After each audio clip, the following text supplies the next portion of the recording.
Hello दोस्तों, कैसे हैं आप सभी। उम्मीद है दोस्तों आप सभी बहुत ही अच्छे होंगे और तैयारी भी एकदम बढ़िया तरीके से चल रही होगी। तो दोस्तों आज की इस वीडियो में हम फिजिक्स के एक और मोस्ट इम्पोर्टेंट टॉपिक का पोस्टमार्टम करने वाले हैं। आज का हमारा टॉपिक है संपर्क में रखे दो पतले लेंस के संयोजन के लिए फोकस दूरी का निगमन। ये टॉपिक किरण प्रकाशिकी तथा प्रकाशिकी यंत्र का एक मोस्ट इम्पोर्टेंट टॉपिक है जो कि हर साल 5 नंबर में पूछा जाता है दोस्तों। तो यहाँ पर आपको थोड़ा सा समझना है क्योंकि फिजिक्स को समझा जाता है, रट्टा नहीं मारा जाता है। ठीक है, तो यहाँ पर आप देख सकते हैं कि दो पतले लेंस संपर्क में रखे हुए हैं, यानी पास पास रखे हुए हैं, है ना। तो यहाँ पर जैसे लिखेंगे माना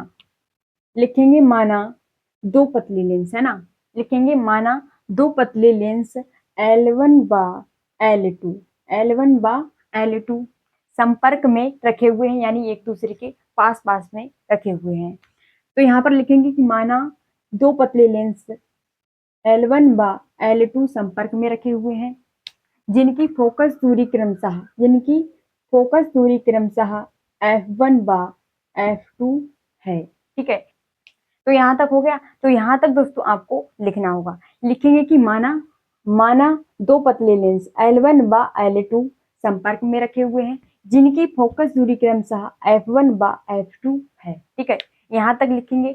उसके बाद में अब यहाँ पर मान लेते हैं दोस्तों कि ये L2 लेंस है ही नहीं। ठीक है, यहाँ पर मान लेते हैं कि ये L2 लेंस यहाँ पर है ही नहीं, थोड़ी देर के लिए मान लेते हैं। ठीक है, तो यहाँ पर क्या है, तो यहाँ पर मान लेते हैं कि बिंदु O है। ठीक है, जिस पर कोई वस्तु रखा गया है ना, जिस पर कोई वस्तु रख दिया। अब यहाँ से चलने वाली प्रकाश की किरणें, यानी बिंदु O से चलने वाली प्रकाश की किरणें, यहाँ पर ये किरणें ऐसे आएंगी, देखना ध्यान से समझना। ठीक है दोस्तों, तो देखिए ये किरणें ऐसे आएंगी। ठीक है, यहाँ से ये ऐसे डैश डैश करके यहाँ पर ऐसे कुछ ऐसी किरणें निकलती हुई दिखाई देंगी, है ना, ऐसे निकलती हुई दिखाई देंगी। तो यहाँ पर ये जब किरणें मिली तो उस बिंदु का नाम क्या होगा, आई डैश। तो ये किरणें कहाँ पर मिली, आई डैश पर। ठीक है, कब मिली, जब ये लेंस L2 ना हो तब। ठीक है, जब लेंस L2 ना हो तब। अब यहाँ पर मान लेते हैं कि ये वस्तु है और ये लेंस है। ठीक है, तो लेंस से वस्तु की दूरी क्या होगी, लेंस से वस्तु की दूरी क्या होगी, लेंस से वस्तु की दूरी क्या होगी, u। ठीक है, लेंस से वस्तु की दूरी क्या हो जाएगी, u हो जाएगी। अब इसी लेंस से हम इसकी प्रतिबिंब की दूरी निकालेंगे। ठीक है, इसी लेंस से हम प्रतिबिंब की दूरी निकालेंगे। तो प्रतिबिंब की दूरी क्या हो जाएगी, b डैश, क्या हो जाएगी, b डैश। ठीक है, यहाँ तक हो गया। अब यहाँ पर लिखेंगे कि लेंस L1 के लिए, लेंस L1 के लिए, है ना, लेंस L1 के लिए, L1 के लिए लेंस के सूत्र से, लेंस के सूत्र से, लेंस के सूत्र से। ठीक है, यहाँ पर लेंस का सूत्र क्या हो जाएगा दोस्तों, लेंस का सूत्र होता है 1/f बराबर 1/b माइनस 1/u। ठीक है, ये किसका सूत्र होता है, लेंस का सूत्र होता है। ठीक है, अब इसी लेंस के सूत्र से क्या करेंगे हम, तो यहाँ पर लिखेंगे कि 1/f, f यानी फोकस दूरी f1 बराबर 1/b डैश यानी प्रतिबिंब की दूरी b डैश माइनस वस्तु की दूरी यानी 1/u, u है तो u ही। ठीक है, अब यहाँ पर इतना हो गया तो समीकरण 1 हो जाएगी। ठीक है, समीकरण 1 हो जाएगी दोस्तों।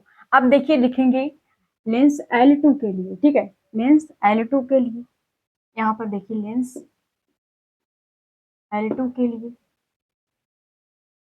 लेंस L2 के लिए लेंस के सूत्र से, के लिए लेंस के सूत्र से। ठीक है, तो यहाँ पर क्या करेंगे, देखिए तो यहाँ पर देखिए दोस्तों ये लेंस L2 है। ठीक है, तो लेंस ये L1 ये वस्तु से यहाँ पर ये आई डैश यानी प्रतिबिंब का कार्य कर रहा है। तो यहाँ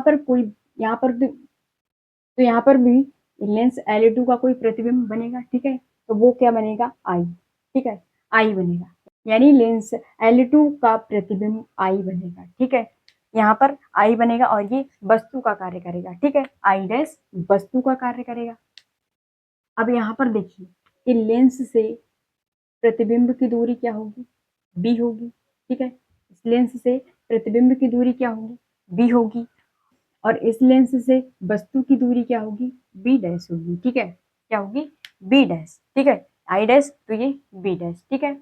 अब यहाँ पर लिखेंगे कि लेंस L2 के लिए लेंस के सूत्र से, तो यहाँ पर लिखेंगे 1/f2 यानी फोकस दूरी इसकी f2 हो जाएगी, बराबर 1/b यानी प्रतिबिंब की दूरी b माइनस 1/b डैश यानी ये वस्तु की दूरी क्या हो जाएगी, b डैश, ठीक है, यहाँ तक समझ में आया। अब यहाँ पर देखिए ये समीकरण क्या हो जाएगी, 2 हो जाएगी, ठीक है, समीकरण 2। अब यहाँ पर लिखेंगे समीकरण 1 व समीकरण 1 व समीकरण 2 को जोड़ने पर, ठीक है, यानी समीकरण 1 व समीकरण 2 को जोड़ने पर क्या होगा दोस्तों, देखिए यहाँ पर लिखेंगे 1/f1 यानी समीकरण 1 प्लस समीकरण 2 यानी 1/f2 बराबर 1/b डैश 1/b डैश, अब लिखेंगे माइनस 1/u और प्लस में जोड़ेंगे ये समीकरण 2 1/b माइनस 1/b डैश, ठीक है, यहाँ तक यानी दोनों समीकरण को जोड़ लिया। अब यहाँ पर देखिए कैंसिल क्या होगा, देखिए ये कैंसिल हो जाएगा, इससे ये कैंसिल हो जाएगा, ठीक है, यानी ये प्लस और ये माइनस तो कैंसिल हो गया। अब यहाँ पर क्या बचा, देखिए 1/f1 प्लस 1/f2 बराबर 1/b माइनस 1/u, ठीक है, इतना बचा। अब यहाँ पर देखिए दोस्तों, यहाँ पर क्या बचा, देखिए यहाँ पर बचा ये 1/f1 प्लस 1/f2 और बराबर में क्या बचा, यहाँ पर लिखेंगे कि 1 यानी कैपिटल F बनाएंगे, ठीक है, यानी यहाँ पर कैपिटल F है तो यहाँ पर हो जाएगा कि 1/b माइनस 1/u बराबर क्या हो जाएगा, 1/कैपिटल F, ठीक है, तो यहाँ तक हो गया दोस्तों, ठीक है। तो यहाँ पर हम थोड़ा सही कर लेंगे, यहाँ पर लिखेंगे 1/कैपिटल F बराबर 1/f1 प्लस 1/f2, ठीक है, यही क्या हो जाएगा, इसका सूत्र हो जाएगा, यही इसका सूत्र हो जाएगा, ठीक है। अब यहाँ पर लिखेंगे कि विशेषताएं यानी कुछ इनकी विशेषताएं हैं, तो लिखेंगे विशेषताएं, ठीक है, विशेषताएं, तो इनकी कुछ विशेषताएं हैं दोस्तों। देखिए यहाँ पर लिखेंगे जब एक